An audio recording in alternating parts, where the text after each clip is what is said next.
یہ ایسے خود ہی چل رہے ہیں. یہ تقدیر ہے مالک کی. فقدرہ تقدیرہ پیچھے آیا تھا نا.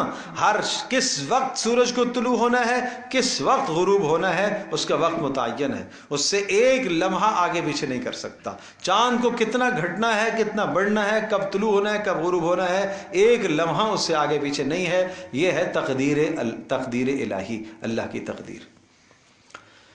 وَلَوْ شَاءَ لَجَعَلَهُ سَاكِنًا، اور اگر اللہ چاہتا تو اس سائے کو ایک جگہ ٹھہرا دیتا، سورج کو ایک جگہ ٹھہرا دیتا. تو ثم جعلنا الشمس علیہ دلیلا، اور پھر اللہ پاک نے سورج کو اس پر دلیل بنایا ہے، گھٹنے بڑھنے کا ذریعہ بنایا ہے. ثم قبضناہ الینا قبضا یسیرا، اور پھر ہم اس سائے کو آسانی کے ساتھ سمیٹ لیتے ہیں، یعنی سورج غروب ہو جاتا ہے. وَهُوَ الَّذِي جَعَلَ لَكُمُ اللَّيْلَ لِبَاسًا، ارے اللہ کی اس قدرت کو نہیں دیکھتے ہو جس نے بنایا ہے تمہارے لیے رات کو لباس بنایا ہے، پردے کی چیز بنایا ہے.